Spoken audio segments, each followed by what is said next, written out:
Você já ouviu falar de alguma pessoa, ou já viu na mídia, alguém que não se sente confortável com o gênero que lhe foi designado ao nascimento e que está pensando em fazer uma transição para o outro gênero? É sobre isso que eu vou falar, transexualidade.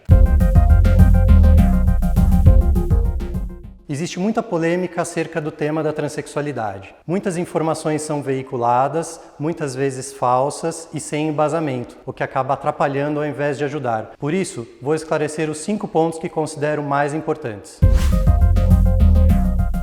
O primeiro deles é: o que é transexualidade? Antes de explicar o que é transexualidade, eu preciso esclarecer 3 conceitos fundamentais. Sexo biológico é o que todo mundo sabe, são algumas características de anatomia e funcionamento do nosso organismo. Pela genética, uma pessoa pode ser XX e ter uma vagina, ou pode ser XY e ter um pênis. Identidade de gênero é a identidade ou o sentimento de uma pessoa pertencer a um determinado gênero, masculino, feminino, a ambos ou a nenhum deles. Orientação sexual é por quem ou por qual gênero, masculino ou feminino, a pessoa se atrai, sente algum afeto ou sente desejo de se relacionar. Quando nascemos, nos é dado um gênero, homem ou mulher em nossos documentos, que vão ditar o nosso funcionamento na sociedade. Esse gênero é baseado no nosso sexo biológico ou nos nossos genitais. Quando a pessoa se identifica com o gênero que lhe foi designado ao nascimento, ela é chamada cisgênera, o que representa a maioria da população. Portanto, é o homem que se identifica com o gênero masculino e a mulher que se identifica com o gênero feminino. Isso é diferente do transexual. Uma pessoa transexual é aquela que não se identifica com o gênero que lhe foi designado ao nascimento. Tendo características de um corpo masculino, essa pessoa se entende e se identifica como pertencente ao grupo das mulheres. Portanto, sendo uma mulher, mas com um corpo biologicamente masculino. O mesmo vale para uma pessoa que nasceu com características do corpo feminino, mas se identifica com o gênero masculino. Se identifica, portanto, como um homem.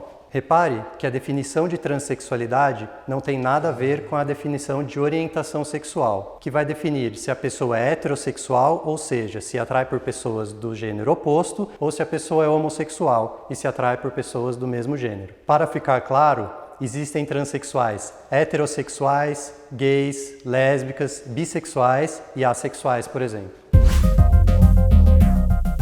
Entendido isso, um segundo ponto muito importante a ser falado é o que muitas pessoas comentam como: na minha época isso não existia, ou isso é algo novo. Para você ter uma ideia de como o tema é antigo, existem muitos relatos sobre transexualidade, desde a época grega, passando pelo Império Romano, Idade Média e assim permanece até hoje. Mas realmente o que acontece hoje em dia é que as pessoas estão muito mais abertas e o assunto está muito mais em evidência.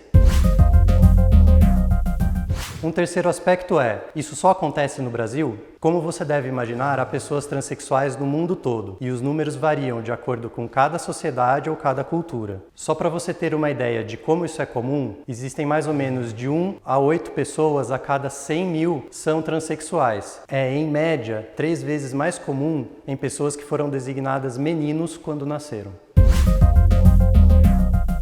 O quarto aspecto muito importante é: quando uma pessoa pode se identificar como transexual? A resposta é em qualquer fase da vida, mas geralmente acontece na infância e na adolescência. Aos 4, 5 anos de idade, começamos a ter a noção de pertencimento a um determinado gênero, de acordo com o nosso neurodesenvolvimento, baseado no nosso mundo ao redor e no que observamos nos outros. É por essa idade que podem iniciar os sentimentos de não pertencimento a um determinado gênero. Por vezes, os pais ou responsáveis podem ficar muito assustados com os comportamentos do gênero oposto aos daquele menino ou menina. Isso eu quero chamar a sua atenção. Isso não quer dizer que uma criança seja trans. É preciso esperar o seu desenvolvimento para saber se isso é uma fase ou se isso vai se manter ao longo da vida, ou se isso está trazendo algum prejuízo para a vida daquela criança. Já na adolescência, período de maiores transformações corporais, junto com a puberdade, os adolescentes trans podem apresentar sentimentos de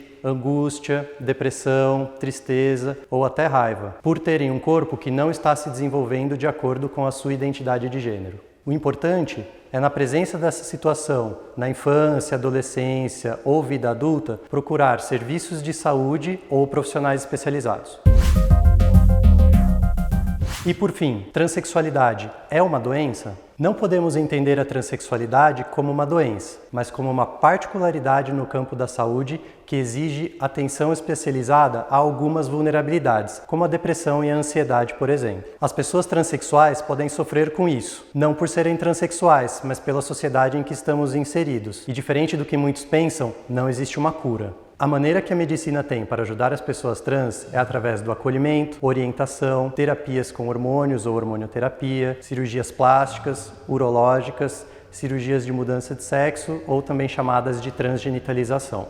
Tudo isso com a intenção de adequar o corpo da pessoa à sua identidade de gênero, melhorando também a sua qualidade de vida. Isso, é claro, a depender do que a pessoa busca para se sentir mais confortável. Do ponto de vista social, o que é possível é orientar a pessoa a respeito das mudanças de nome e gênero em todos os documentos e registros de sua vida pública. Para todas as fases, desde o entendimento da situação, um eventual acompanhamento médico ou uma adaptação social, o apoio da família, dos responsáveis, é essencial. Esse é o objetivo do canal Doutor Ajuda: informação. Você sabia? O Brasil é o campeão mundial em violação de direitos humanos contra pessoas trans, incluindo crimes muito graves como assassinato. A expectativa média de vida de uma pessoa trans em nosso país é de 35 anos, por isso a necessidade de um olhar cuidadoso em nossa sociedade. Você está gostando do canal Doutor Ajuda? Então se inscreva no canal. Para se inscrever, você tem que entrar na página do canal Doutor Ajuda no YouTube e clicar em se inscrever. Tá vendo esse sininho aí que fica aí do lado? Clique nesse sininho que automaticamente você vai receber os vídeos toda semana. Se você gostou desse vídeo que acabou de assistir, deixe seus comentários, curta e compartilhe com seus amigos e familiares.